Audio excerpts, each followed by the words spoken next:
Welcome. Today's live stream is about the central dogma of biology, otherwise known as the transmission of genetic information from the gene to the protein. This topic is covered on the Medical College Admissions Test, the MCAT, and the outline to today's lesson, as well as the MCAT itself, is provided by the Association of American Medical Colleges. I sourced the outline for my lesson today from the AAMC's PDF called What's on the MCAT Exam. The AAMC indicates what's on the MCAT through content categories. And the content category that I will be covering some of today is content category 1B, transmission of genetic information from the gene to the protein. When I'm done with the live stream today, I will paste the link to the video recording of this live stream here in the document. I am starting today with a reading of the AAMC's description of content category 1B. I am an MCAT tutor, and I find that sticking to what the AAMC says and using it as a primary source from which to prepare is an effective mechanism for studying for this test. That is the foundation of how I formatted this lesson today. I'm going to start with this paragraph. Biomolecules and biomolecular assemblies interact in specific, highly regulated ways to transfer sequence information between biopolymers in living organisms. By storing and transferring biological information, DNA and RNA enable living organisms to reproduce their complex components from one generation to the next. The nucleotide monomers of these biopolymers, being joined by phosphodiester linkages, form a nucleotide molecule with a backbone composed of repeating sugar phosphate units and appendages of nitrogenous bases. The unique sequence of bases in each gene provides specific information to the cell. DNA molecules are composed of two polynucleotides that spiral around an imaginary axis, forming a double helix. The two polynucleotides are held together by hydrogen bonds between the paired bases and van der Waals interactions between the stacked bases. The pairing between the bases of two polynucleotides is very specific, and its complementarity allows for a precise replication of the DNA molecule. The next sentence I separated from the rest of this description and put in bold because I found that it encapsulates, for me, very succinctly this entire category of knowledge that one needs to be equipped with if they are to succeed on the MCAT. It says, the DNA inherited by an organism leads to specific traits by dictating the synthesis of the biomolecules, RNA molecules and proteins, involved in protein synthesis. That is the central dogma, that the DNA inherited by an organism leads to specific traits by dictating the synthesis of biomolecules. I will get into that in my own words after I finish the AAMC's description. While every cell in a multicellular organism inherits the same DNA, its expression is precisely regulated such that different genes are expressed by cells at different stages of development, by cells in different tissues, and by cells exposed to different stimuli. The topics included in this category concern not only the molecular mechanisms of transmission of genetic information from the gene to the protein, aka transcription and translation, but also the biosynthesis of the important molecules and molecular assemblies involved in these mechanisms. The control of gene expression in prokaryotes and eukaryotes is also included.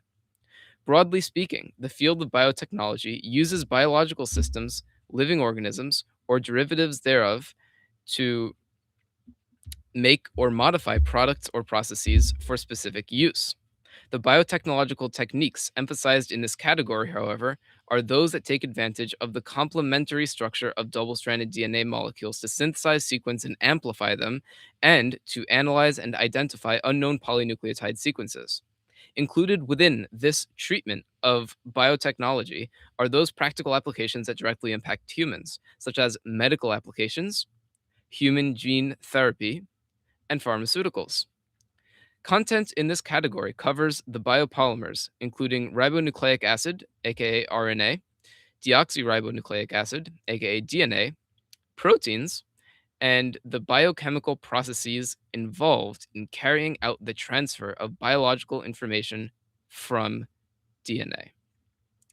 That concludes the AAMC's description of content category 1B.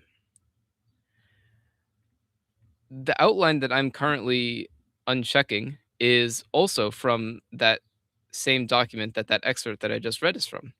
This is their outline of things that you need to know in this category. And so this outline gets more specific into the terminology that this paragraph is sort of invoking.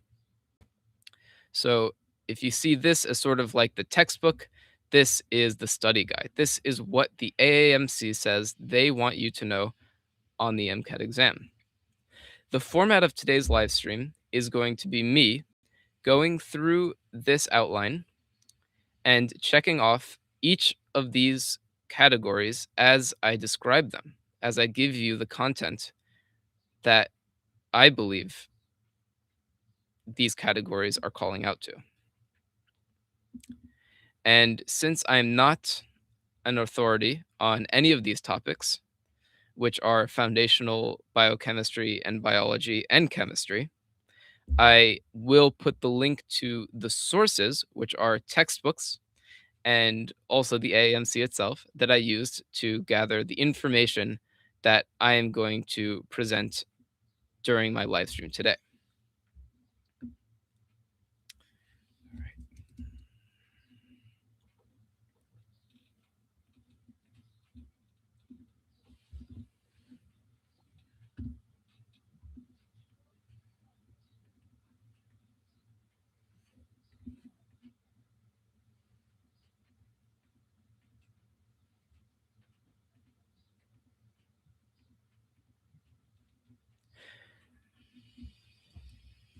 On the right side of the screen are the visual aids that I'm going to use as I'm describing the topics that are here on the left side of the screen.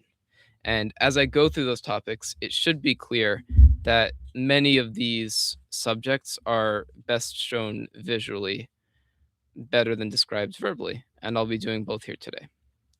So the first topic under the heading the AAMC gives, nucleic acid structure and function, is a description.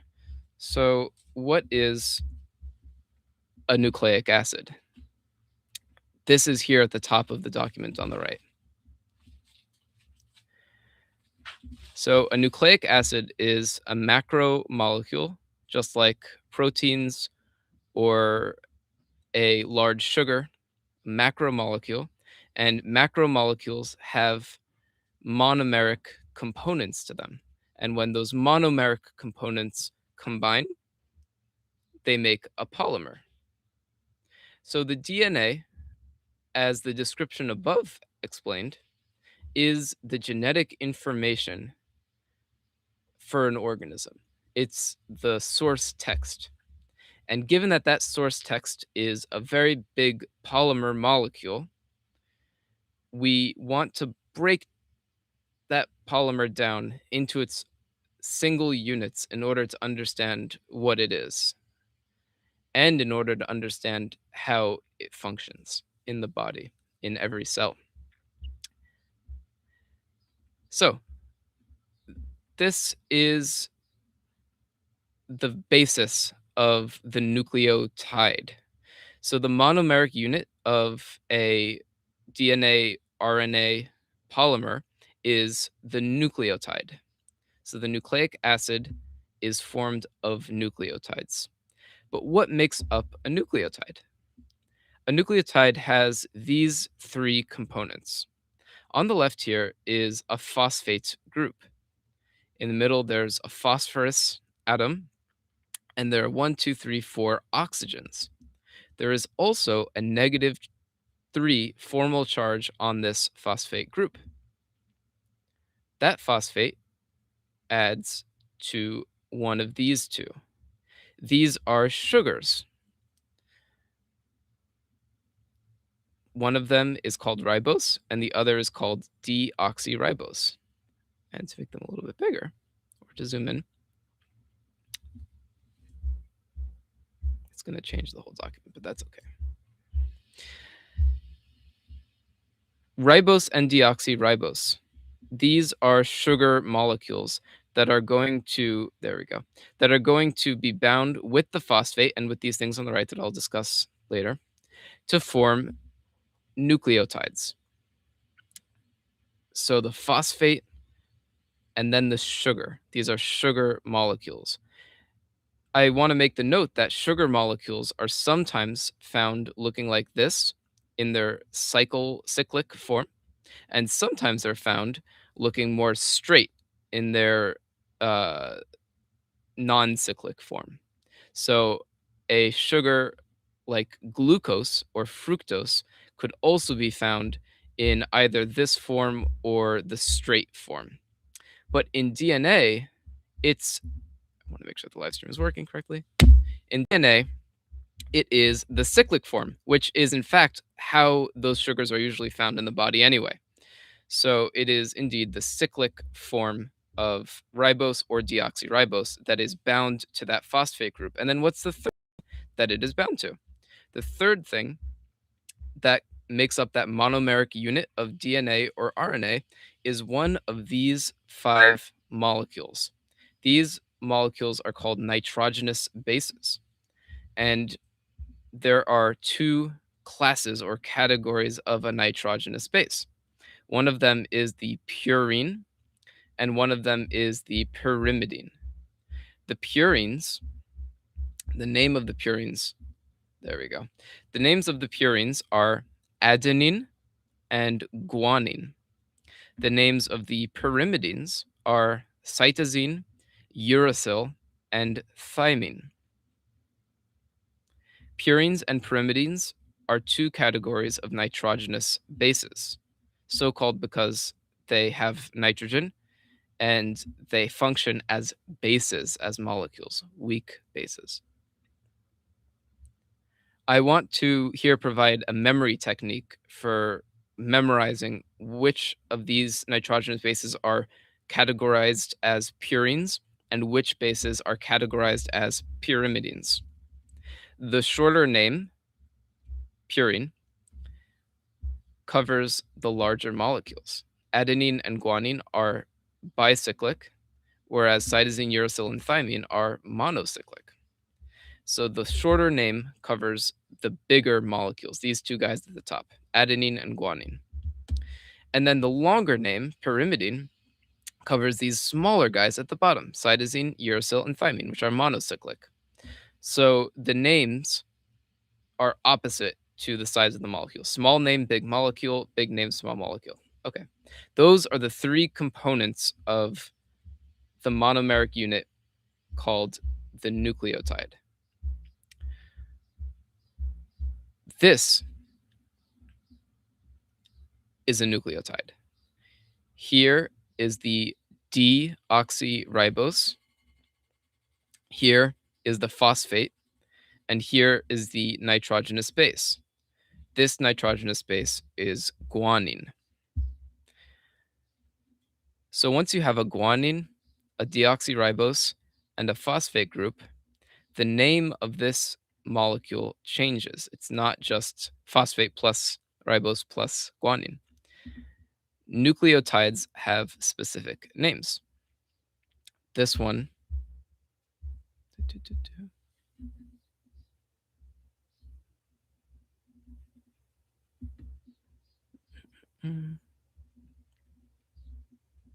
this one is going to be named differently, whether it has its phosphate groups or whether it does not have its phosphate groups.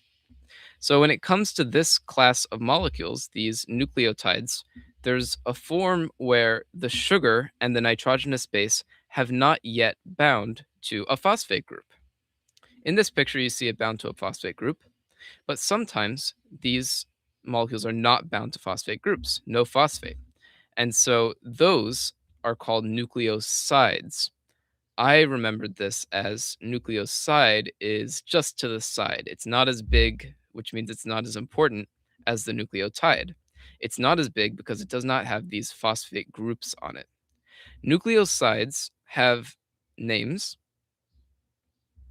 that may be familiar to a student of biology.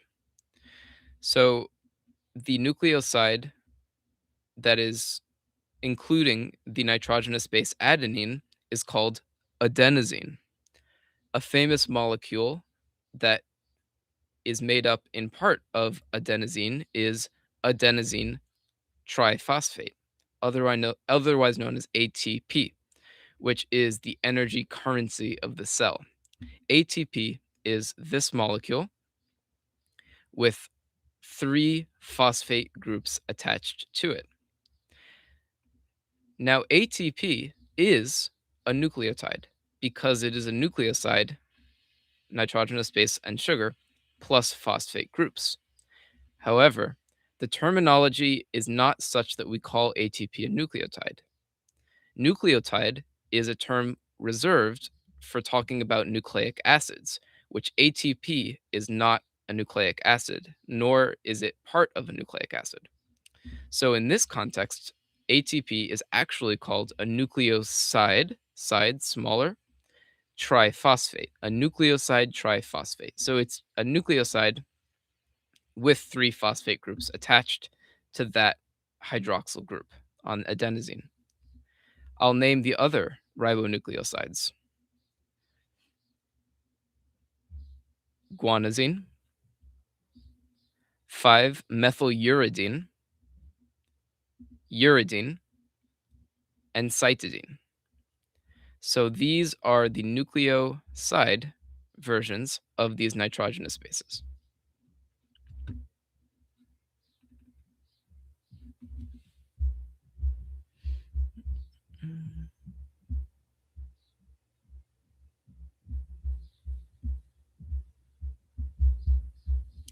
I just covered the description of the nucleotide and nucleoside. I covered so I'm checking these off as I'm covering them. Sugar phosphate backbone refers to this sugar and this phosphate that is on every nucleotide. These two components form the backbone, as shown in this picture, the backbone of a nucleic acid, which this is a nucleic acid. And then pyrimidine and purine residues. These are the purines, adenine and guanine. These are the pyrimidines, cytosine, uracil, and thymine. We call them residues when they're part of the nucleic acid. So I put the definition of the residue here. The residue is the part of a single nucleotide in a nucleic acid. The key word there is in a nucleic acid. I would not call any of these free molecules residues. They're not residues until they are part of the nucleic acid. As this description points out, you would also use the residue terminology to refer to a single sugar within a polysaccharide, a single amino acid in a protein. So these are terms, this is a term that we use to refer to the monomeric units of polysaccharides, proteins, and nucleic acids when they are bound to other monomeric units as part of those structures, not when they are free. They're called residues. When many of these residues bind together as part of DNA, they form the double helix structure that is pictured here. It's these intertwined chains of nucleotides. The side of these intertwined chains is the sugar phosphate backbone, which, as pictured here, is negatively charged, owing to the negative charge on those phosphate groups that form one of the three components of every nucleotide. And then in the middle is these nitrogenous bases, the purines and the pyrimidines, adenine, thymine, guanine, and cytosine. In the middle of every DNA molecule, which has these two strands, there are hydrogen bonds, which are a special kind of intermolecular force whereby the hydrogen bound to an electronegative atom such as oxygen, nitrogen, or fluorine is so positive due to its being bound to one of those electronegative atoms that it is that it interacts electrostatically with a nearby electronegative atom on another molecule. And this happens in the very middle of the DNA.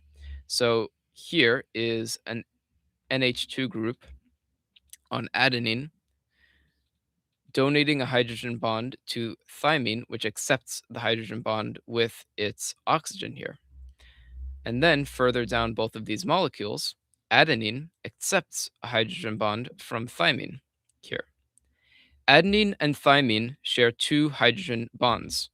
Guanine and cytosine share three hydrogen bonds. AT, two hydrogen bonds. CG, three hydrogen bonds. The number of hydrogen bonds shared between those nucleotides is an important predictor of how strong the attachment is between two parallel chains of nucleic acid at any given point in the chain. The strength of this nucleic acid chain will become important when I talk about the melting temperature and many other properties of nucleic acids. Um, Watson and Crick discovered that model. A, adenine always binds with T, thymine. G, guanine always binds with C, cytosine. In RNA, ribonucleic acid, ribose is the sugar, and thymine is replaced with uracil.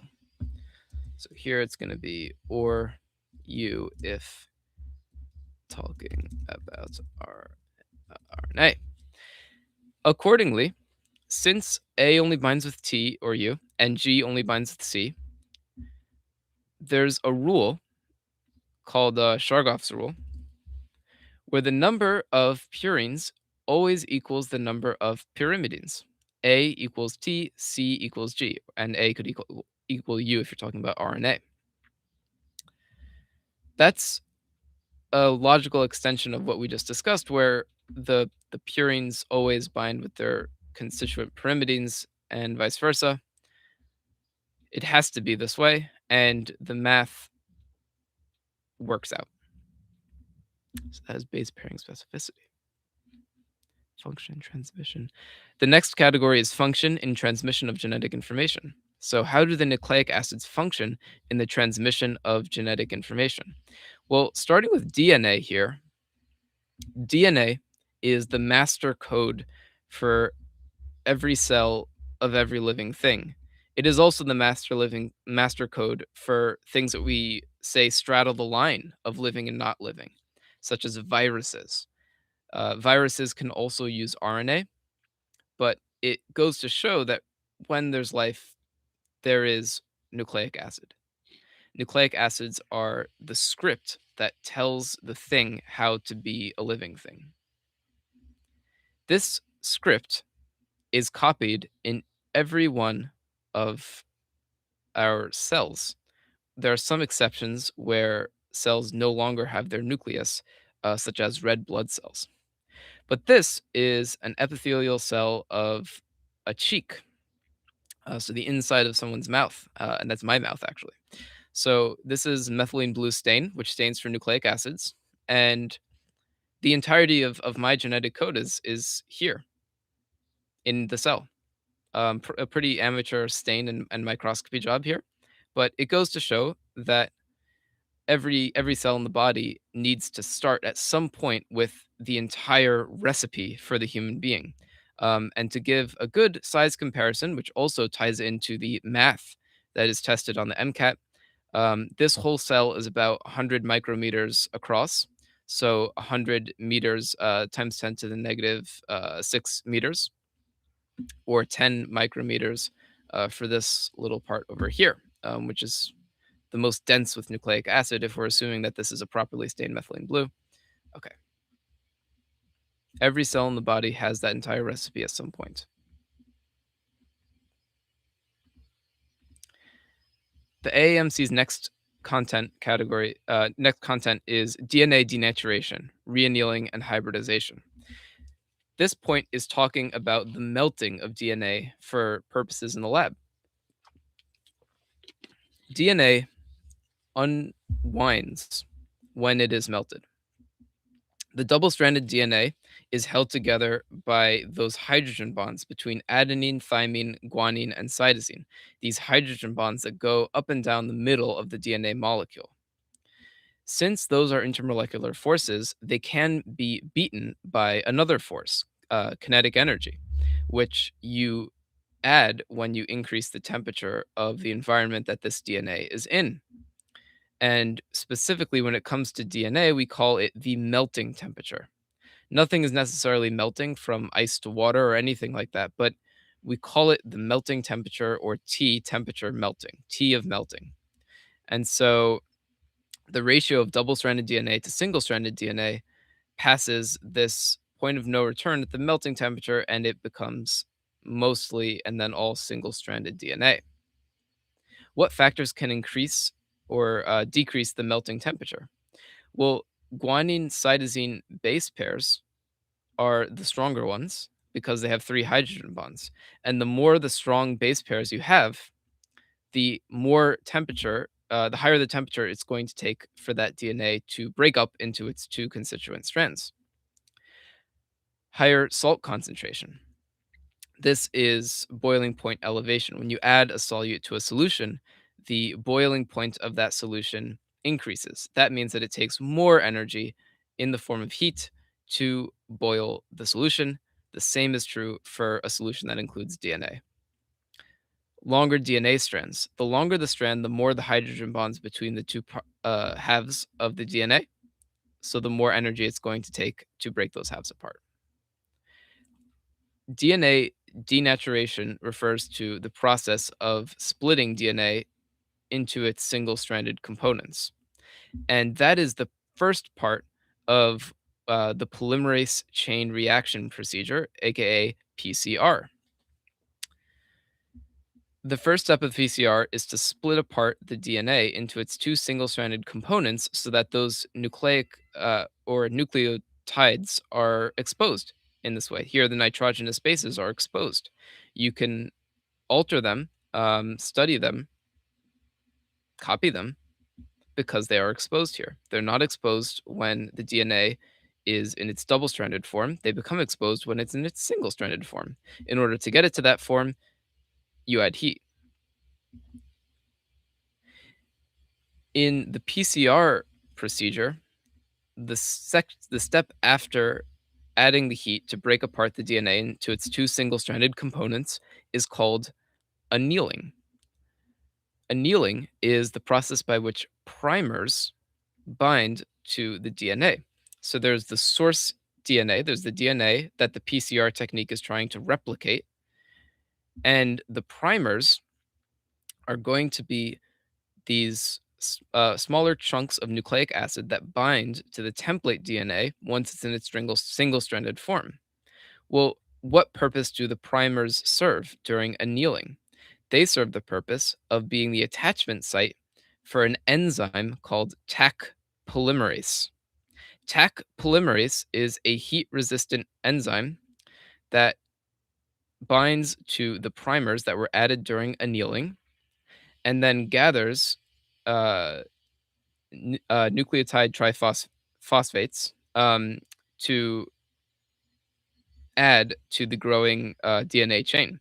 So, this PCR method, the purpose of it is to make more and more copies of the DNA that you start with. The process is you break it apart, denaturation, you bind the primer, annealing, then you bind the Taq polymerase, which catalyzes the reaction by which this chain is extended into a new double-stranded DNA, and then you start the process all over again. So the more and more this happens, the more and more you have an exponential increase in the number of copies of that original template DNA.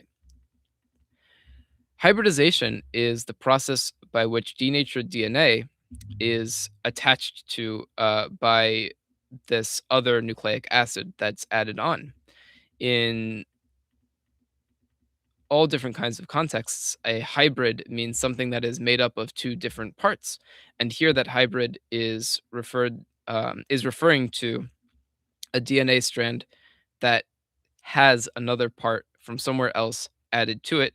The DNA probe, this foreign thing that researchers are adding, the DNA probe adds to the denatured DNA, the original strands, and then you have hybridization, hybrid DNA. I want to give a quick tie into a real world example of when this sort of process would have been used extensively. This is the logo of the Human Genome Project, which wrapped up, I think, it was 2003, to sequence the entire human genome. This was a massive advancement in biology and science generally, that has consequences to how we practice science still today. And part of this project, which I believe took, let's see, so it was from 1990 to 2003, so over a decade. Part of that would have been something like this, something like the amplification of DNA samples in order to study them, specifically to sequence them. Okay, that closes out this first part, nucleic acid structure and function. I think that this is the most important part of this talk because it's the foundation upon which all of the other topics in this content category are built. These monomeric units, phosphate plus sugar plus purine or pyrimidine, these monomeric units make up all of the properties and all of the science that will be discussed soon. This is the foundation, and then the rest flows from this. Okay, I'm now going to talk about DNA replication. Every cell in the body starts with an entire copy of the genome of that organism, when we're talking about multicellular organisms. The process by which that genome is copied is called DNA replication. DNA is the format that the genome is in, and replication is the process by which that format, that set of instructions is split up into two copies so that each of the two new cells that are made from one have the same copy of the same genetic information. The process by which DNA replication occurs is made possible by a group of enzymes. Enzymes are protein molecules that catalyze chemical reactions or make those chemical reactions go faster. They make this process go as quickly as it can, and much more quickly than it would spontaneously. So rather than having spontaneous chemical reactions in the body, there are enzymes. And in DNA replication, there are a group of enzymes that are represented in cartoon form over here. The main players in DNA replication are helicase, the enzyme helicase, primase, DNA polymerase, and ligase. This picture emphasizes the ACE part of their names because ACE usually refers to an enzyme. And the function of all of these enzymes is described through these pictures here. So helicase is the unzipping enzyme. So the AAMC's category separation of the strands is made possible by helicase. It unzips those strands and gets them ready to be replicated, just like up here, when it's time to study a piece of DNA that is double stranded, it needs to be unzipped before it can be copied. In the body, helicase does that. Um, in the lab, we use heat and then Taq polymerase. Specifically, helicase is going to catalyze the process by which hydrogen bonds between the bases are broken. So this is helicase, and helicase is flying through those hydrogen bonds between maybe a guanine and a cytosine or an adenine and a thymine, and splitting them apart. After helicase, I talk about primase. So once helicase has split those two strands into two separate strands, primase adds the primer. So the primer is a nucleic acid that adds right on to the strand of nucleic acid that is going to be copied, and it is going to tell the next player in the process, DNA polymerase, where to start making its polymer. So in the name of DNA polymerase, over here, DNA polymerase, polymer ACE. So if you take out the ACE, you see polymer. The purpose of DNA polymerase is to catalyze the addition of new nucleotides to the growing nucleic acid chain during DNA replication. This is the subject of this part of the lesson. DNA polymerase knows where to go because primase tells it by putting nucleic acids down onto the strand of DNA that is to be copied.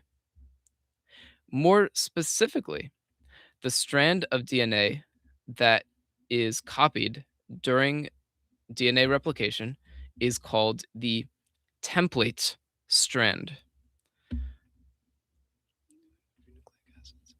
The template strand. So once this DNA molecule is separated into its single-stranded components, the template strand is the one that DNA polymerase, with the help of primase, is going to bind to start the process of replication. This visual is actually a different process. This is a process by which RNA is synthesized from DNA. The purpose of DNA is to provide instructions for RNA, and that's a separate process called transcription. But this process, DNA replication, is very similar in that the template strand, is bound by DNA polymerase and forms the basis for the addition of new nucleotides. The template strand sits opposite the coding strand. The template strand and the coding strand are the two strands of the original DNA molecule that is going to be copied. I remember the coding strand as being the strand that will be the same in the same direction, and I'll explain that, in the same direction as the new polymer that is being synthesized during DNA replication. So it's template strand and coding strand. Coding strand is going to be the same exact thing as the new strand that is being synthesized. And it would be DNA rather than RNA, but the pink down here is the new strand that's being synthesized. About the directionality. Back up here, back to the simplest component of these nucleic acids. You have 1, 2, 3, 4, 5 carbons that make up the sugar part of the sugar phosphate backbone of the nucleic acid. In organic chemistry, one numbers carbons to indicate where parts of chemical reactions are occurring to a molecule. In this sugar molecule, this carbon is called the 2 with a little dash next to it, which is a prime, 2' carbon, this one down here. And this carbon is called the 5' carbon. So directions, when it comes to nucleic acid chains or long chains of these nucleotides, directions are expressed in the form of we're on the 2' side of things down here or on the 5' side of things up here. The 5' side is the side that has this phosphate group. The 2' side is the side that is going to be attached to another phosphate. So 5' over here and then 2' down here.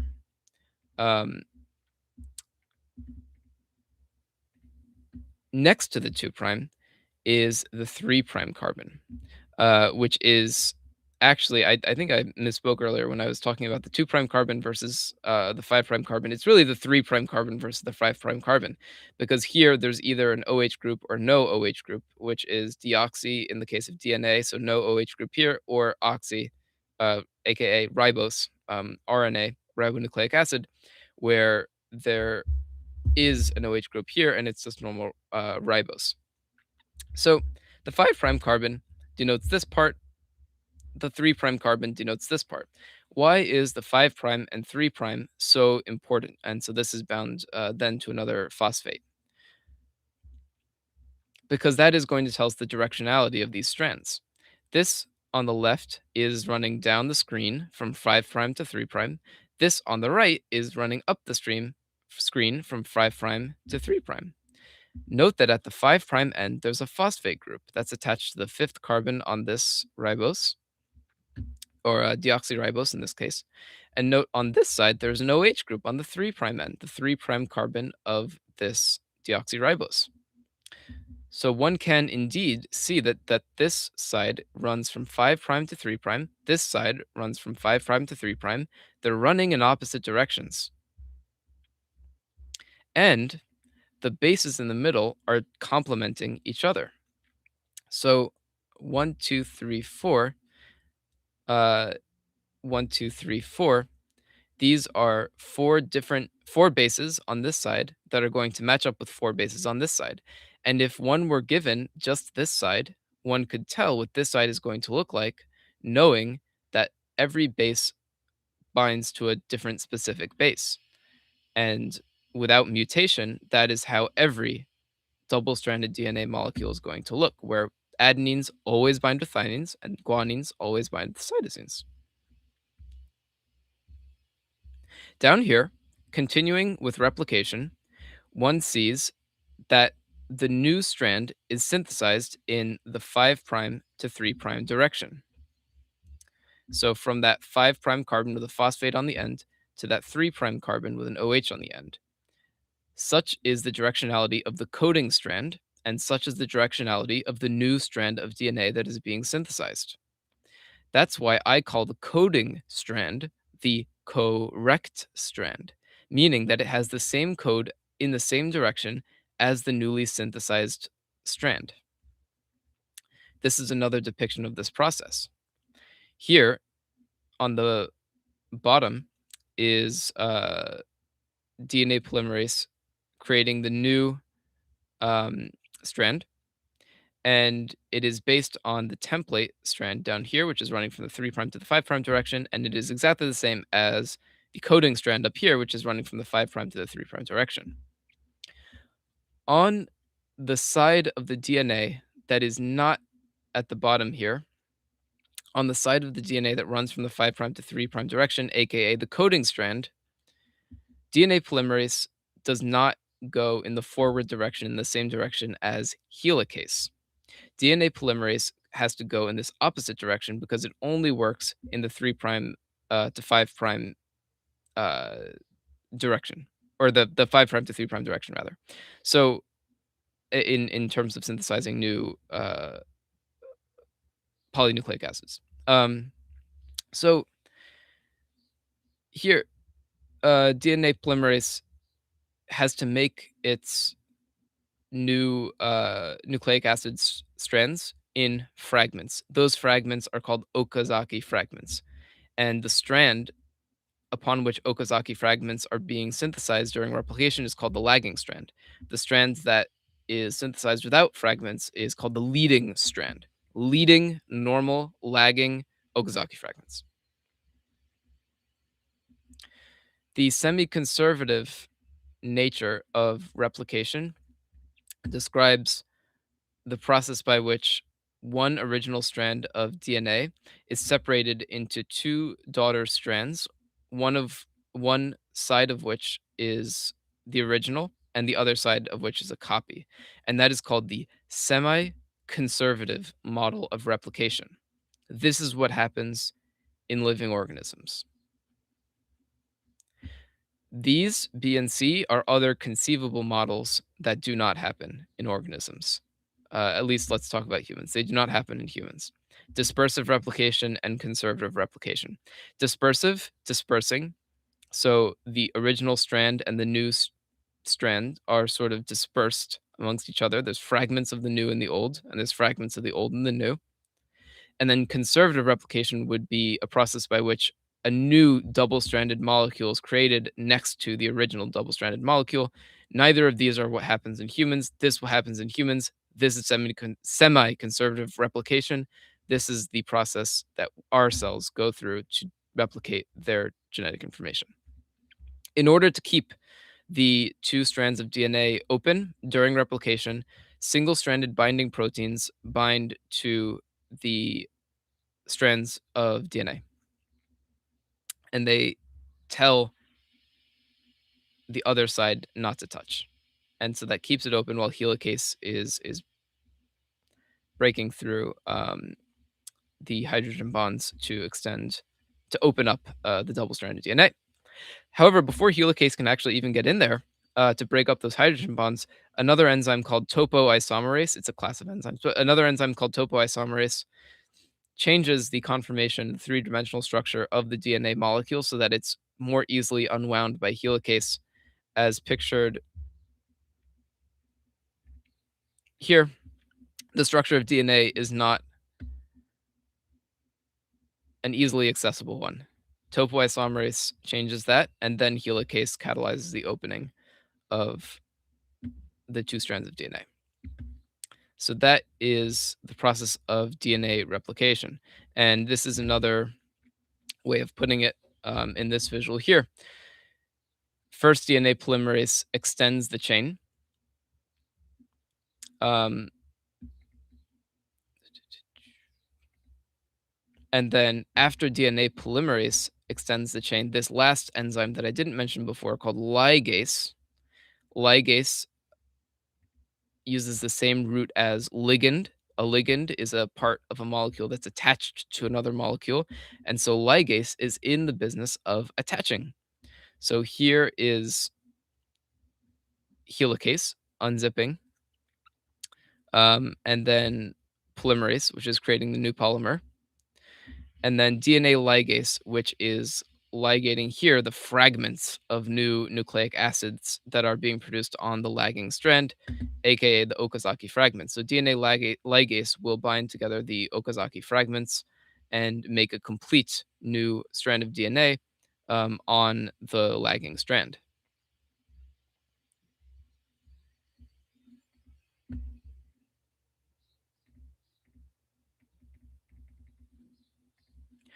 The next AAMC point is origins of replication. An origin of replication is a part of the DNA code in a living cell that the enzymes responsible for replication are going to bind to at the beginning of replication. Our cells have multiple origins of replication. The genetic code is much larger than another kind of cell, the prokaryotic cell. Our cells are eukaryotic cells. The genetic code is much larger and is also much more complex, and so it requires multiple points at which the process of replication can occur along the chain. This is another answer for this that I found online. The question is, unlike prokaryotes, why do eukaryotes need multiple replication origins? So this is a much more complete, full-throated answer to that question. Why are there multiple points at which this process of replication just described occurs? Eukaryotic cells require multiple replication origins for several reasons. One, eukaryotes have a larger genome that needs to be replicated within a reasonable time frame, necessitating simultaneous replication at multiple sites.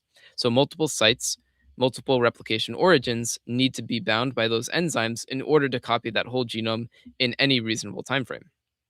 Two, eukaryotic chromosomes are linear, meaning multiple areas must be replicated simultaneously for complete duplication of genetic information. Eukaryotic chromosomes differ from prokaryotic chromosomes in that they are linear. They're just long strands that are wound around proteins called histones and form very large complexes called chromosomes. those strands are linear. Whereas when it comes to prokaryotic organisms, their nucleic acid strands are circular, so they're in a circle. So you can't copy a bunch of linear strands using one origin of replication. You need multiple because there are multiple single strands. Whereas with the prokaryotic cells, you'll find one circle that just needs to be copied, and that can be done with one origin. The third reason, the DNA within eukaryotic cells is tightly packed within complex chromatin structures that require multiple replication origins to ensure the replication machinery can access and replicate the DNA successfully. These factors contribute to the need for multiple replication origins in eukaryotic cells, unlike prokaryotic cells with simpler circular DNA molecules. So this third point refers to the chromatin structures, which is part of that chromosome that I mentioned before, and I will show right up here.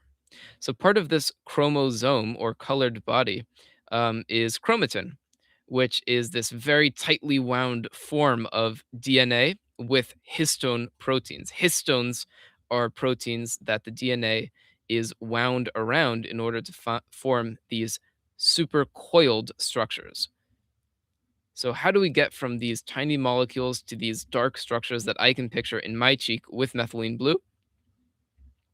You have histone proteins sort of curling them up uh, and winding them around so that they fit into a much more dense format, dense enough to be seen on the microscope.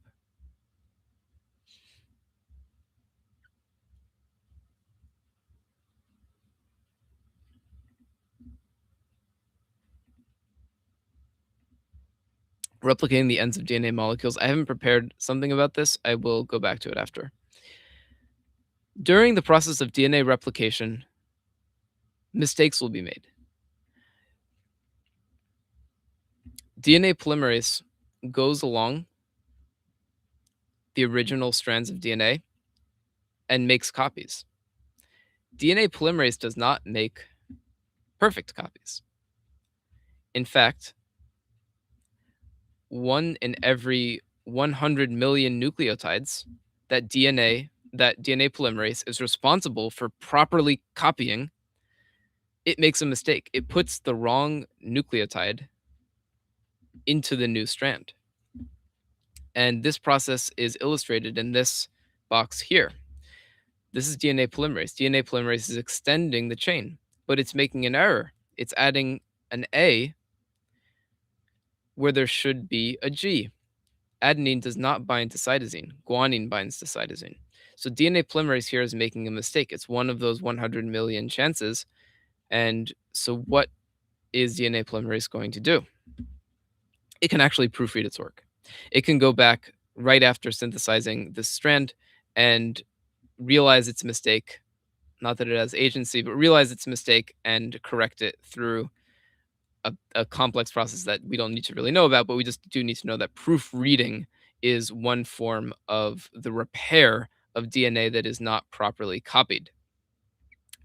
In terms of the repair of DNA, I added this picture of the cell cycle to illustrate a timeline of when this is happening. So the cell cycle describes the different events in the life of a cell, and those are growth, G1, replication or synthesis, which is S, preparation for mitosis, which is G2. Mitosis is the process by which the cells split up into two replicas. And then cell division or M phase. So it's G1, S, G2, M, sort of the clock of the cell's life. We're talking about this part of the clock and then this part of the clock. So synthesis during DNA replication, it's self-explanatory. DNA is replicated into two copies of the original, and that is the S phase. So this proofreading is going to occur during the S phase. I want to more clearly delineate the different forms of DNA repair. So DNA damage or mistakes in a DNA molecule can come from outside sources and they can also come from inside the body. One well known example is UV radiation. UV radiation can cause there to be a mutation in the genetic code of cells and can cause cancer as a downstream effect of mutation of the genetic code in cells, specifically mutations that cause the uncontrolled proliferation of cells. So this mutation is something that happens pretty frequently in the body. And so there are four mechanisms that the MCAT, at least four, that the MCAT wants its test takers to know, by which the body repairs mutations itself. It repairs mutation. And this is why cancer is less common than it could be if the body did not have these mechanisms. A load of other problems could also occur if the body didn't have these mechanisms. But I'm going to state them, and then I'm going to go into each one. This is the DNA repair mechanisms by which, when DNA is copied wrong or is simply wrong due to something like UV radiation, our body can fix it. The first is proofreading repair. The second is mismatch repair. The third is nucleotide excision repair. The fourth is base excision repair. In proofreading repair, the process by which DNA polymerase corrects its work during S phase, during DNA replication, occurs. So DNA polymerase sees that it adds an A instead of a G. It plucks off the A, and in comes the G. That's proofreading. It occurs during S phase, and it corrects itself. How does it know, or how does it recognize where to correct itself, where it's made a mistake? It recognizes the lack of methylation on the daughter strand, aka the strand that it is actively synthesizing. What does the lack of methylation look like? Well, when cytosine is added to the growing nucleotide chain, it is methylated. A CH3 group, carbon bound to 3 hydrogens, is also called a methyl group. And after cytosine is added, a methyl group is added. The process by which this occurs is called global DNA methylation. Should there be cytosine without this methyl group, DNA polymerase will recognize it and will replace it, and will recognize that there's been an issue in the genetic code at that point or around that point, and go through the process of proofreading, one of many very complex processes that is not covered in depth on the MCAT, but is important to know the broad strokes of. Okay. The second mechanism by which DNA can be repaired is mismatch repair. So this occurs after replication. So repair during replication we've covered. After replication, i.e. after the S phase of the cell cycle, DNA is repaired by these mechanisms, these last three. So the first is mismatch repair. In the process of mismatch repair, an incorrect base has been added. So this guanine is bound to this thymine here.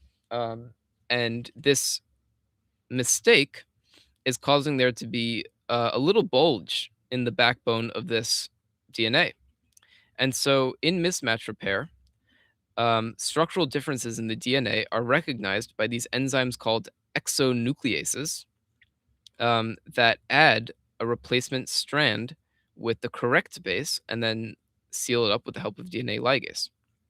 So in mismatch repair, happens after replication, aka in the G2 phase, enzymes snip the sides around an incorrectly added base and then synthesize a replacement strand and then seal that gap with the help of DNA ligase. The term exonuclease refers to the fact that the new strand is added to the ends of this broken up strand rather than to a complete strand. So the new bases are added as part of a new whole strand, whereas in other processes, a base could be added directly to the strand without cutting, without being attached to the ends, or endonuclease. Okay, nucleotide excision repair is one of those endonuclease processes. And one of the things that nucleotide excision repair repairs is thymine dimers. Thymine dimers are formed by UV radiation. Thymine, which is shown up here as one of the fundamental components of our DNA, thymine can bind to itself when hit with UV light and excited, sometimes, to form what's called the thymine dimer, di 2 parts mer, the body. So the dimer is not the typical structure of this molecule, and that is repaired by nucleotide excision repair.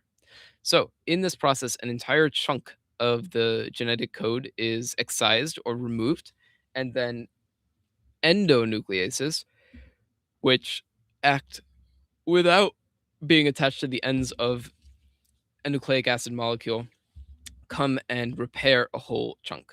And just like with mismatch repair, the structural difference in the DNA is recognized um, in order to make that happen. The structural difference,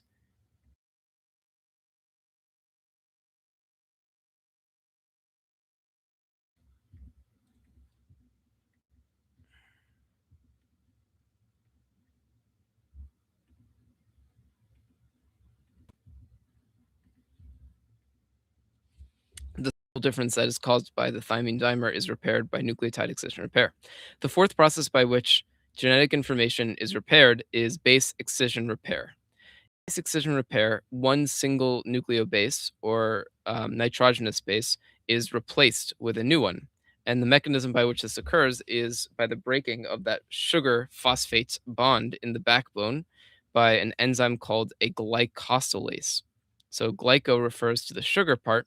A glycosylase will break apart that sugar phosphate bond and replace one single base. And that is why it's called base excision repair, because it just repairs one base. Just to riff a little bit on the glycosidic bond nature of the backbone of DNA, glycosidic bonds are also seen in the polymers saccharides. So glycogen has alpha 1,4 glycosidic bonds and alpha 1,6 glycosidic bonds. The 1,4 are the branches and the ones or the 1,4 are the chain and the 1,6 are the branches. That's an important fact to know about the structure of glycogen.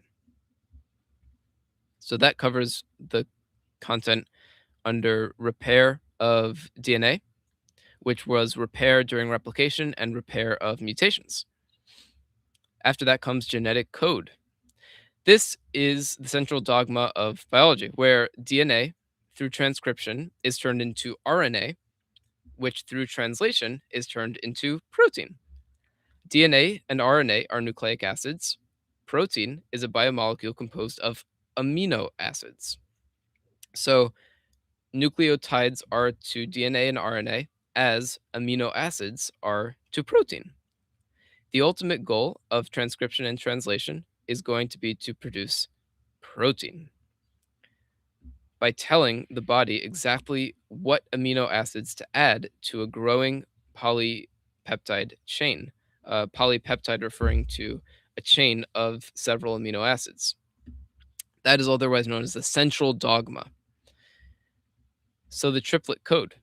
Um, by what mechanism does the DNA tell the body which amino acids to add to make those proteins?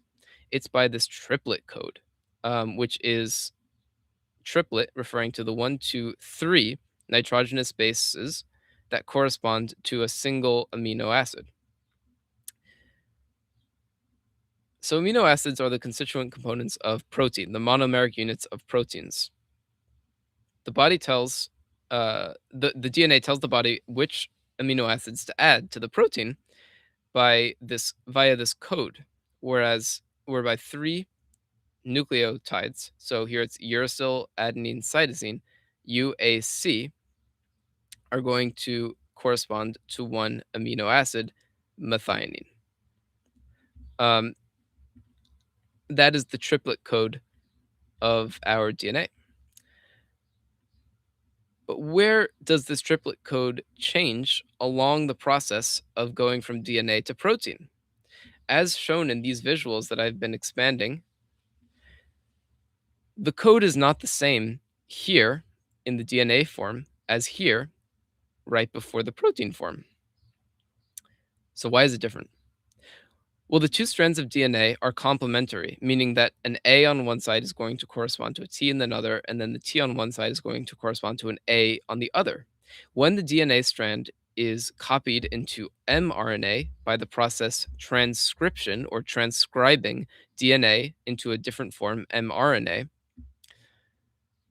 This first row here, which is the coding strand, coding correct, is going to be the same as the mRNA strand with the exception of ribose and the fact that uracil replaces thymine. So now we've gone from ATG to AUG, OG. So AUG is now the first triplet in this 5' to 3' direction. AUG is not directly attached to the amino acid. AUG is not the thing that is going to correspond to the amino acid. It is the codon. AUG is the codon. The anticodon, which is going to be on the tRNA, or the RNA that brings amino acids to the growing peptide chain, anticodon is going to be UAC because adenine binds to uracil, uracil binds to adenine, guanine binds to cytosine, and that molecule that brings along a growing polypeptide chain known as mRNA is going to have those complementary bases on it, those complementary nitrogenous bases on it.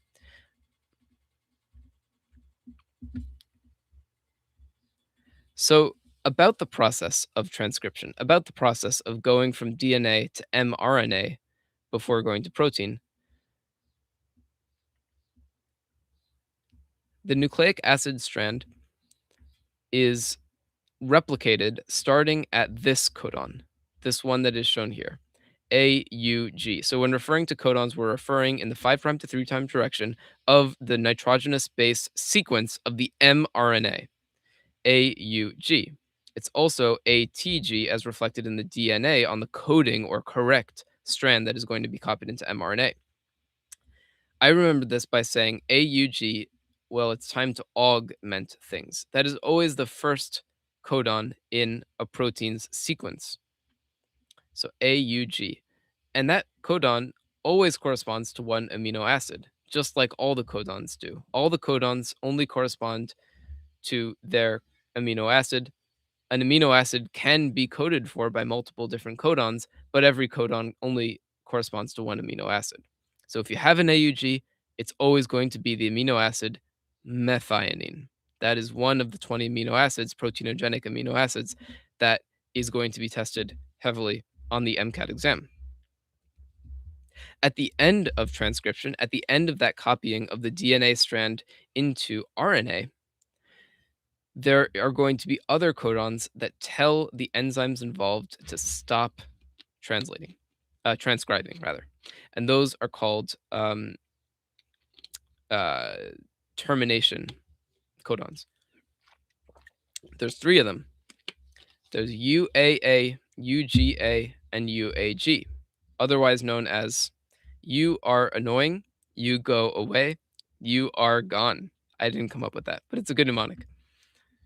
So this is another visualizer for this same process. The RNA sequence is the series of codons, and those codons code for amino acids. So AUG starts always, and then UAA, you are annoying, is the stop codon in this situation.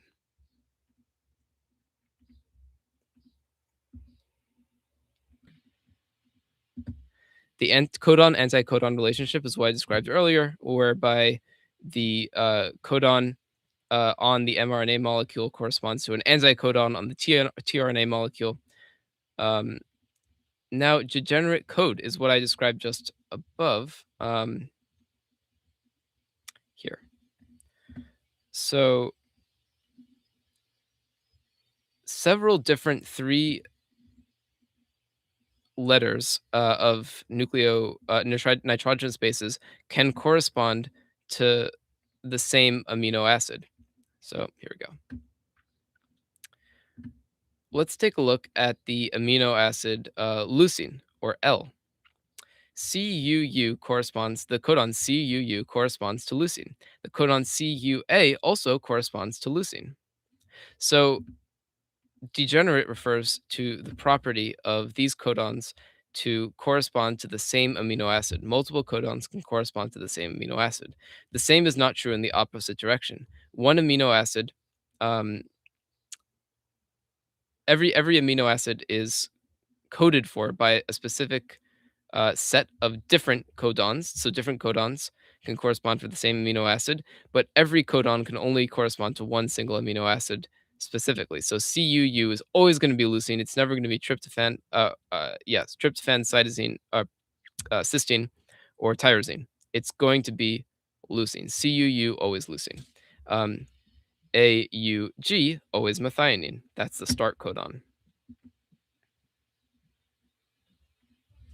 Okay.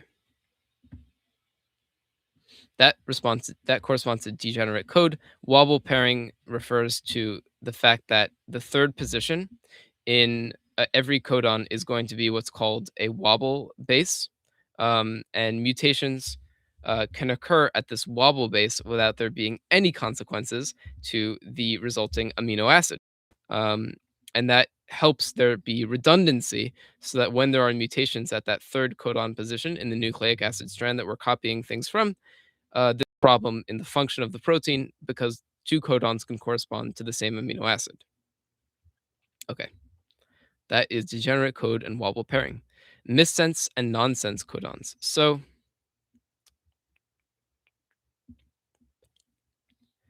missense and nonsense corresponds to different kinds of mutations.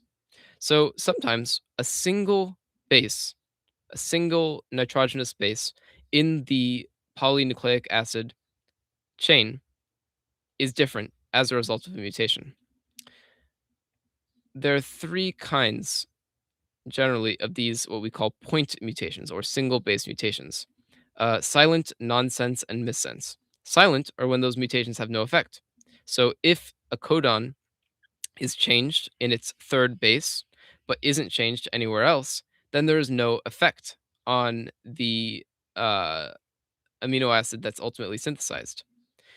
If there's a nonsense mutation, then that new codon is going to produce a premature stop. So a nonsense mutation would be which codons? It would be UAA, UGA, and UAG. Um, and then the third is a missense mutation, which is when the mutation produces a codon that codes for a different amino acid. Um, so a missense mutation would be something like UUA, which codes for leucine, turning into UCA, which codes for serine, a different amino acid with different properties. Missense mutations are more uh, serious, or no, sorry, what was I saying? Yeah, missense mutations are more serious than silent or nonsense mutations. Sorry, they're more important than silent mutations. Nonsense mutations can change things more drastically because there's a premature stop codon, which stops um, the resulting protein chain. Okay, those are the initiation and termination codons, AUG, AUG, and then UAA, UGA, or UAG for termination. Messenger RNA, mRNA, is this molecule that comes from the DNA and tells the protein synthesizing complex in the cell, aka the ribosome, which protein to make.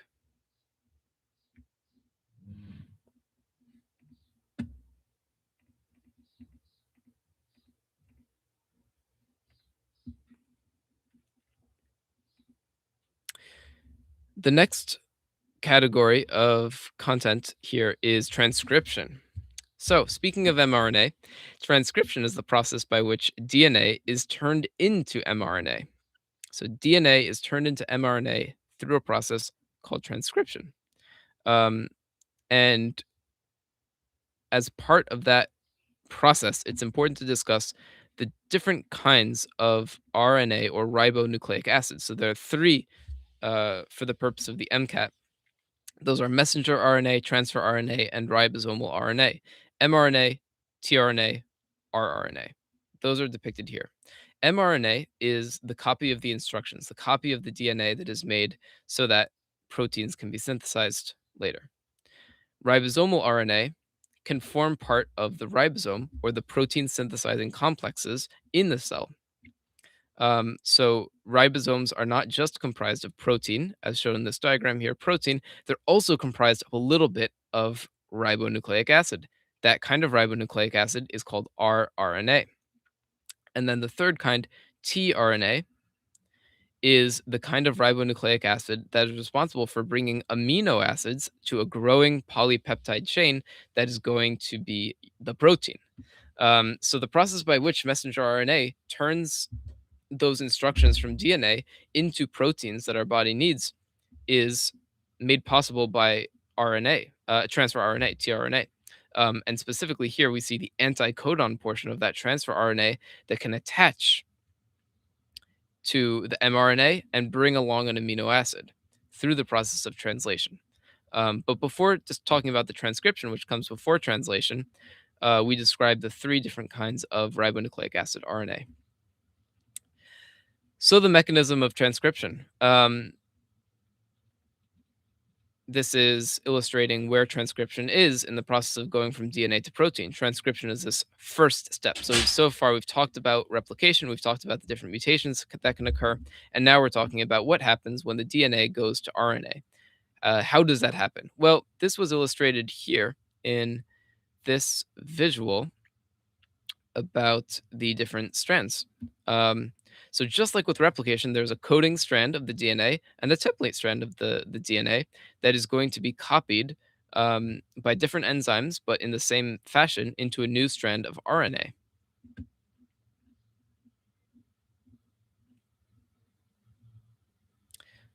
Down here, let's see it. This is another depiction of the transcription process. So this occurs in the nucleus, where the DNA lives. The DNA doesn't leave the nucleus, it stays there. The nucleus is one of the compartments of the cell, and it is the compartment that DNA is located inside of. Here, you start with a double-stranded molecule of DNA. That double-stranded molecule is unwound, just like with replication.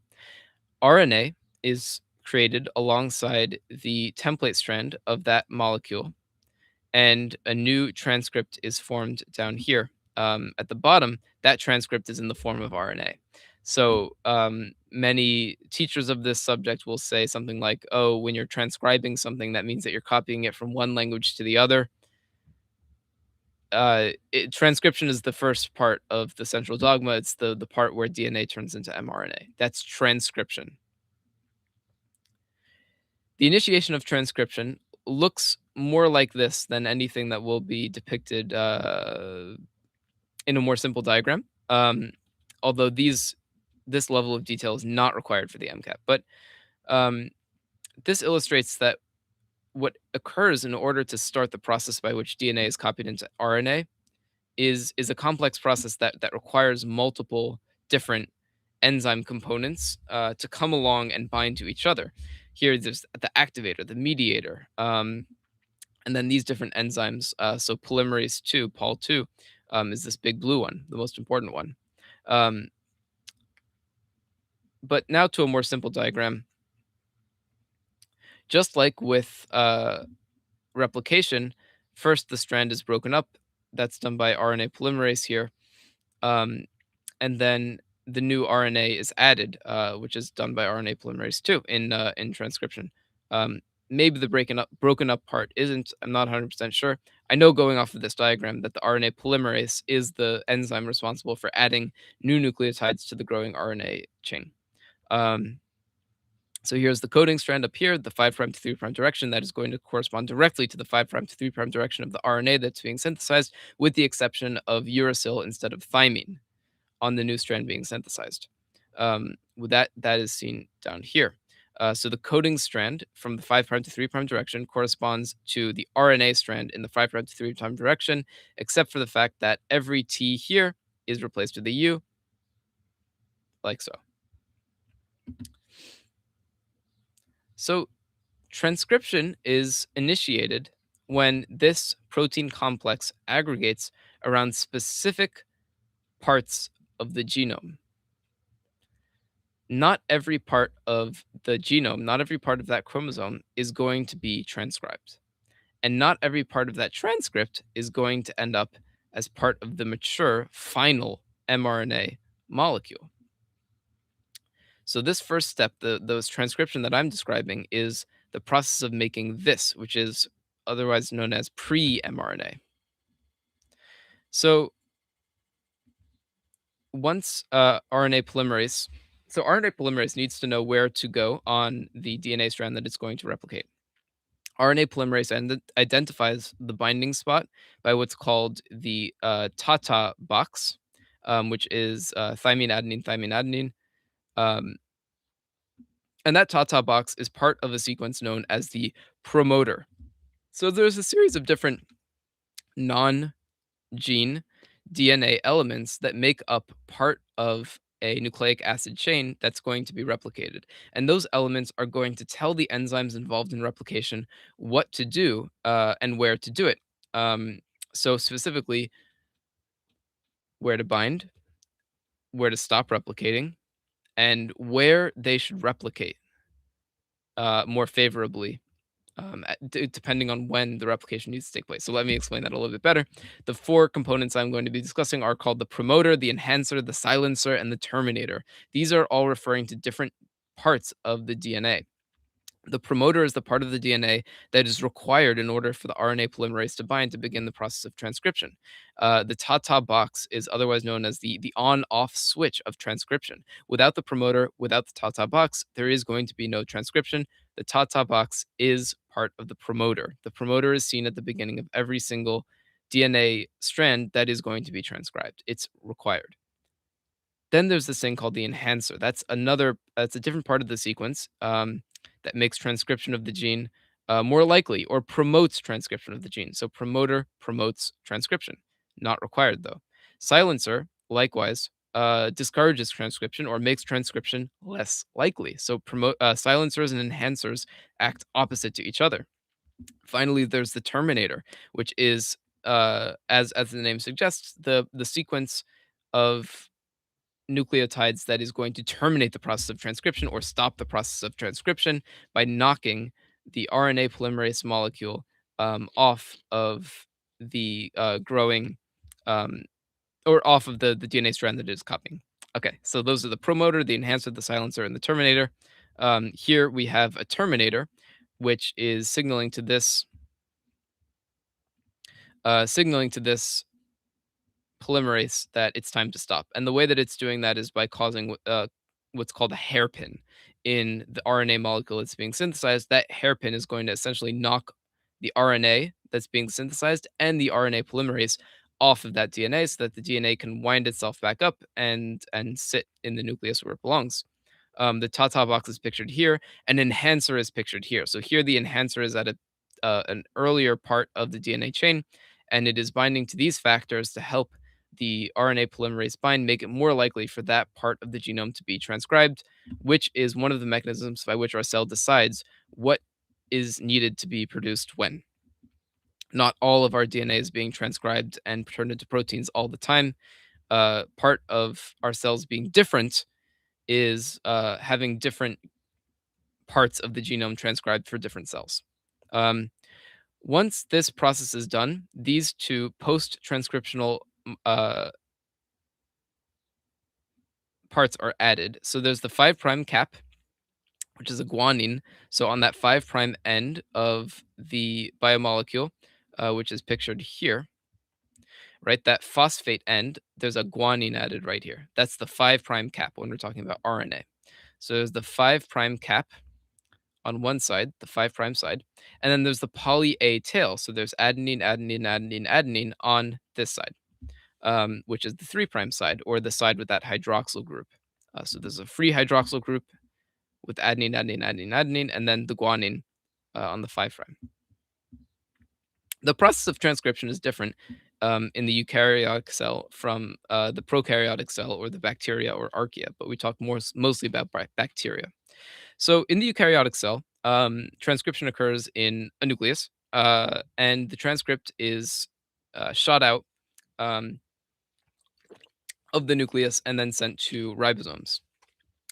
Bacterium, the transcript is produced right next to where the circular DNA strand is. As mentioned before, it's not linear like with eukaryotic cells, but it is circular. And as the new mRNA strand is being created, it is being turned into proteins directly. That does not occur in our cells. Our cells don't make protein as they're transcribing the code. Our cells make protein after that code has already been modified and sent out of the nucleus in the form of a mature mRNA molecule. I'll note now the mature mRNA molecule not only includes the 5' cap and the poly A tail, which are these two modifications on either end of the molecule, but it also includes only the exons or the coding part of the gene. So there are exons, which are the coding parts of the gene that was transcribed into mRNA, and then the introns, which are the non coding part of the mRNA. Um, let's Google that just to clarify. The messenger RNA introns are non-coding sequences. Okay, yeah, so indeed the introns are taken out and the exons are kept in, um, retained in the final messenger RNA, and introns are not retained in the final messenger RNA. So for whatever reason, the mature mRNA includes only the exons, not the introns. Okay, that does not happen in bacterium. The whole thing is just directly turned into its corresponding protein. Okay, so we talked about what tRNA is. I'm looking at the part on the left here. tRNA and the ribosomal RNA, the mechanism of transcription, whereby RNA polymerase elongates the chain and then ultimately encounters a terminator, which causes this hairpin in the chain, and the RNA and the RNA polymerase fall off. That's most often the mechanism by which the transcription is terminated, not always that way. Um,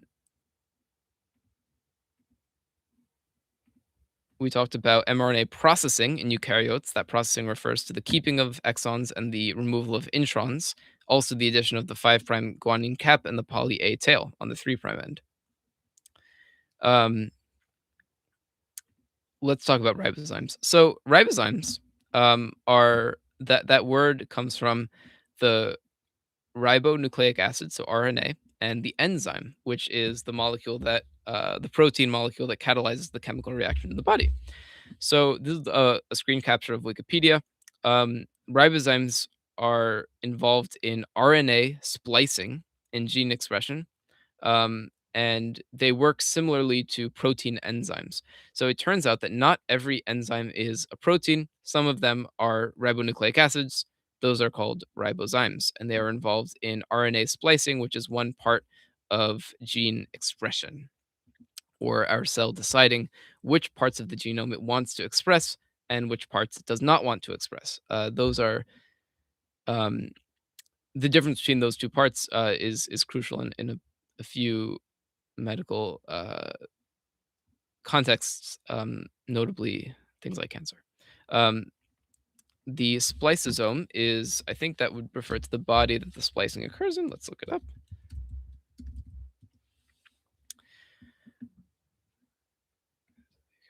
So the spliceosome is the RNA protein complex that removes those introns and keeps the exons.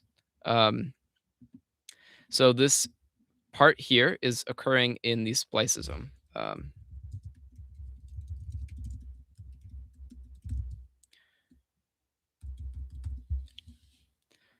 Okay. Okay, so this is occurring in the spliceosome, and ribozymes are enzymes that are involved there.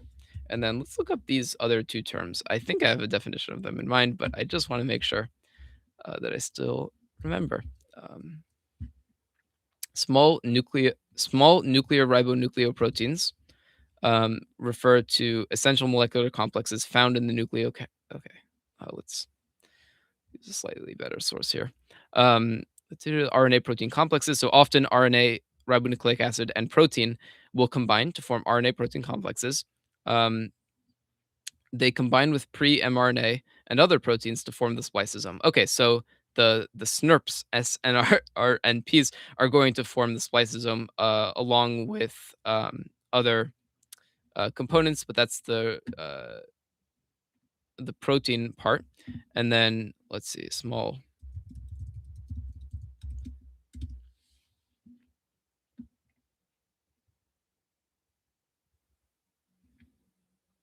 Okay, so it seems like small nuclear RNAs and small nuclear ribonucleoproteins come together to form the spliceosome. So this is all about the spliceosome, and that is going to include uh, S small nuclear riboproteins. Oh, ribonucleoproteins. I misspoke before. Um, SNRNPs, small nuclear RNAs. So protein component and nucleic acid component. Um, let's chunk this last part into Google. What is the purpose of introns if they're removed? Let's see. If they're removed, then what makes them so important? This is Jack Weston. This is a third party that provides study aids for MCAT studying. It's usually accurate. Let's see what they say about this. Introns help create variation in the mRNA molecules produced from a gene, and thus the resulting proteins. So our DNA is a single code. The resulting proteins need to be very need to be variable and adaptable. So introns are one way that we can have variation in the mRNA molecules that we produce from our genes. Um, non-coding RNA may get produced from introns. So non-coding mRNA would include things like these ribozymes, which are ribonucleic acids that are functioning as enzymes, i.e., they're not coding, they're not being sent to the ribosome to instruct the amino acid chain on what to be. So that could be non-coding RNA could be produced from those introns. Those introns may also have once encoded proteins, but the functions were lost over the course of evolution. So our evolution is a genetic evolution. That is the process of evolution. It's the genes are what is kept between generations of human beings. And one mechanism by which that could have happened is introns, um, or one vestige of those changes are introns. Could be introns. Those are possible functions and evolutionary importances of introns as provided by that third party Jack Weston. Okay, the final topic we're going to talk about is translation. So that is the last process in this central dogma schema whereby we go from DNA, deoxyribonucleic acid, to RNA, ribonucleic acid, to protein. Specifically here, I should say mRNA or the messenger RNA, the specific kind of RNA that creates, that codes for proteins. Okay.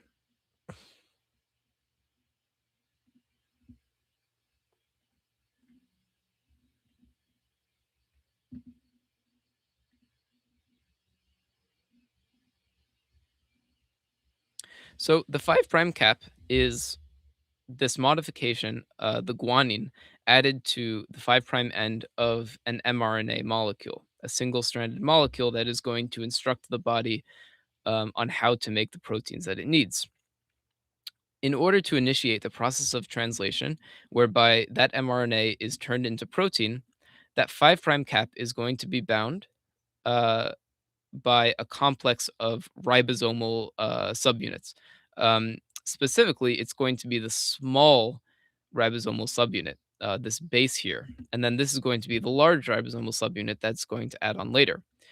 So what is the deal with these small and large ribosomal subunits? So this is prokaryotic, this is eukaryotic. Without the nucleus, bacteria; with the nucleus, animal. Um, and a bunch of other kinds of organisms. So the large subunit is going to be the second one to bind. The small subunit is going to be the first one to bind that mRNA molecule, and then produce a corresponding set of amino acids that's going to be bound together to form our proteins. Um, so the mRNA in translation is what I mentioned before, this thing that the ribosomal subunit is going to bind to in order to start the transcript. The start codon is always AUG, which codes for methionine. And so where does that methionine come from? It comes from a transfer RNA or tRNA molecule that is going to bring it along. So that tRNA molecule has a UAC. This is the structure of a tRNA molecule. So it's going to have this anticodon, this complementary set of nucleobases that is going to bind through hydrogen bonds to the nucleobases on the mRNA transcript. And then on that tRNA molecule are the amino acids. When the tRNA is bound to an amino acid, it is called aminoacyl tRNA. Without the amino acid, it is just called tRNA. So if you took out this part, this would be tRNA. This is what they look like. This is also what they look like. These are two representations of the same thing, although note that at the end here, you also see a nucleotide. Okay. Um, whereas on the one on the left doesn't include that. But let's the difference between ribosomes. So ribosomes are not the same in eukaryotic versus prokaryotic cells. None of these processes are. They're different in some nuanced ways. One of those is the size of the ribosome. So when it comes to ribosomal subunits, for whatever reason, we still use this measurement called, I think it's Svedberg units. Yes, Svedberg units. So the S stands for Svedberg. I like to think of it as the S for sediment. So the actual measure of molecular size of the Svedberg unit is a measure of how quickly these sediments form in a tube. I think when they're centrifuged. But whatever. The thing to memorize is prokaryotic ribosomes have 50 Svedberg unit large subunits and 30 Svedberg unit small subunits. So it's going to be called 50S and 30S for prokaryotes, the ones without the nucleus, not our cells, but bacterial cells. Assembled, the 50S and 30S subunits form to make a 70S Svedberg subunit complex. It's not simple as 50 plus 30 equals 80, because when you combine these two molecules together, they make a new molecule that is going to have a sedimentary rate that is not simply the addition of the rate of this one and this one. It's going to be new because it's a completely new structure. Eukaryotic ribosomes are different in their Svedberg units. The large one is 60S, the small one is 40S, and together they make 80S. Just like with the bacterial ribosomes, they do not combine to form a molecule that has a Svedberg unit number equivalent to the addition product here. It's going to combine to form something that has a different Svedberg unit because it's not a property of their size necessarily. It's their size and their shape too. So it's not something like atomic mass where we could just add it up. Okay, so those are the ribosome. This is the big thing that is going to be the center of translation. This process that's depicted in these two diagrams here, um, whereby new amino acids are added to a growing amino acid chain that eventually becomes a peptide, or a protein rather, a peptide or a protein. So here we have the mRNA that is moving through. We have the anticodons on the tRNA that are binding to the mRNA. There are three sites on the ribosome, the A, the P, and the E site. The A site, the P site, and the E site. Amino acids first bind to the A site, then they bind to the P site, and then they bind to the E site. And that's in order. So the A first, E second, P second, E last. This stops when the ribosome encounters any of those stop codons, the AUG, or no, sorry, the UAA, UGA, and UAG. So that is the process of translation. Um, there are innumerable modifications that occur after translation to produce the proteins that function in our bodies. It's not as simple as a growing chain of amino acids that just sort of goes and does its job. But that is the essential process by which the DNA that instructs our bodies what to be what they are turns into us. The DNA turns into us by way of these amino acid chains, which are these proteins. So the role of structure of ribosomes, yeah, the role is to be the center of this action. One thing I want to mention about the structure of ribosomes, other than the 70S and 80S thing, I will mention that ribosomes are composed of RNA, ribonucleic acid, rRNA specifically, and also of protein. So protein, the biomolecule composed of amino acids, makes up part of the ribosome. RNA, the molecule composed of nucleic acid, makes up part of the ribosome, they're both necessary to sort of have the ribosome do its work. And so that is the structure of ribosomes. Um, let's look up initiation cofactors for translation. I'm not exactly sure what it's getting at there. Let's use the same source, Jack Weston. Why not? Um, cofactors, just to give a quick heading, these are things that help enzymes do their job. So this entire process is being catalyzed by this class of protein called enzyme, and also ribozymes, which are nucleic acids. And this is occurring with, or sorry, not the ribozymes for this one. This is occurring with the help of these different cofactors, which are these little molecules that are going to help along the enzymes do their job. Um, so I'm just going to read this straight. Initiation factors found in both prokaryotes and eukaryotes are the proteins that help the initiation of translation. These factors help to bring mRNA, tRNA, and ribosome into proper alignment, and eukaryotes' energy is used during the initiation process in the form of GTP hydrolysis. So GTP is an energy molecule. Hydrolysis is the process by which we use the energy in that energy molecule. The initiation factors are going to help basically everything come into place. Again, none of these molecules have agency. They don't know where to go. And they sort of form into place with the help of these cofactors. So just like we have initiation factors, we have release factors that are going to do the opposite. On the other hand, release factors are the termination cofactors that end the process of translation when a stop codon is reached at the amino acyl site, A site of the ribosome. So that A site is going to be that first one. So when a stop codon enters there, different release factors release different stop codons. When a stop codon is reached, a release factor binds with the ribosome instead of the new tRNA, ending translation. So the process of translation is helped along with those cofactors. The process of initiation is helped along with those cofactors. I wanted to also just shout out to this. This is a video from the early 1970s that depicts this process. So this is the 30S ribosomal subunit of, I guess, is a prokaryotic cell because it's a 30S small ribosomal subunit. It's a representation of this process in the form of interpretive dance. Um, and there's a video of this online. I would look up like 1970 translation demonstration video. So these are screenshots I took of that. So this 30S subunit is going to be bound by the mRNA, which is this long chain of codons. So these codons are the amino acids are represented by the balloons that these people are wearing.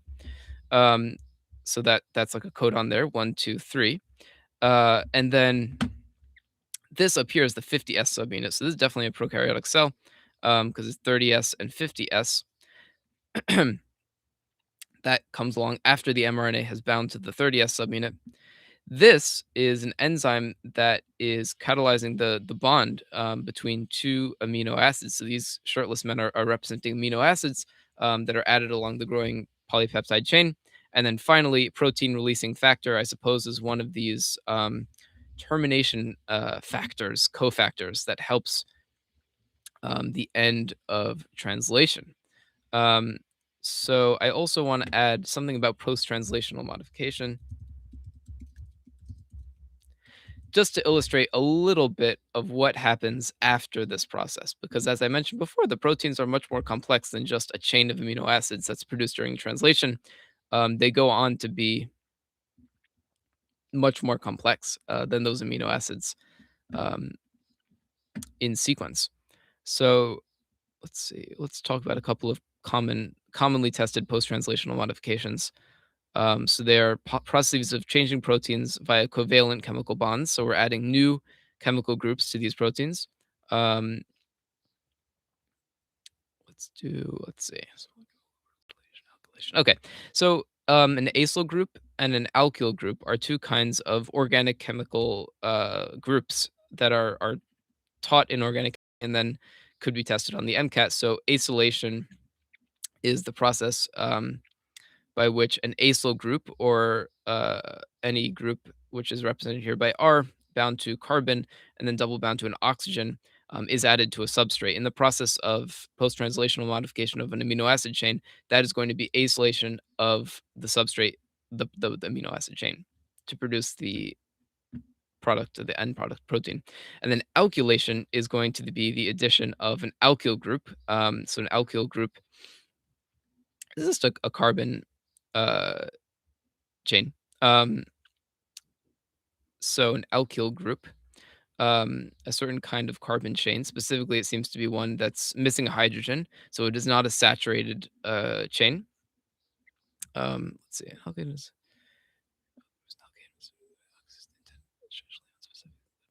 Okay, so alkyl group can actually include other things, seemingly, including things like an isopropyl group or a group where there's CH with two methyl groups on it, or a methyl group itself, which is just a CH3. So post-translational modification of proteins can include things like acylation, alkylation, amidation, the addition of amines, amide bond formation. Glycosylation is another common one where a sugar is added. Basically, any of these ations are just going to be the addition of organic chemical groups to the growing polypeptide chain to turn it into the protein that you see in the body at the end. Uh, that is going to serve the structural or functional purpose that it was produced to serve by our DNA. So that concludes today's lesson about the central dogma of biology. This again is content category 1B, uh, as provided by the Association of American Medical Colleges. And there is more to this category. I should actually shout that out just at the end here. There's more to this category that I'm not mentioning here just because I didn't have time to prepare a long enough presentation. But the topics I didn't cover were eukaryotic chromosome organization. So that's going to be the organization of those big structures of DNA. The control of gene expression in prokaryotes, so bacteria, and that is going to include things like the operon concept. The control of gene expression in prokaryotes is important for research purposes because we use prokaryotes to understand how to understand our own genetic build. They're a model in research, and then we use the control of gene expression in eukaryotes for all kinds of things. Eukaryotes, those are our cells. Um, So, for example, like DNA methylation, not only uh, are those nucleobases methylated um, globally, but also DNA methylation can be used to change the shape of the larger DNA molecule. And then finally, there's recombinant DNA in biotechnology, which includes all of those human tools that we've created to play with the structure of DNA and to use it for our purposes, which could be research, could be producing drugs, all kinds of things relevant to medicine. So I hope this was helpful. I'm going to post a shortened version of it on my YouTube channel.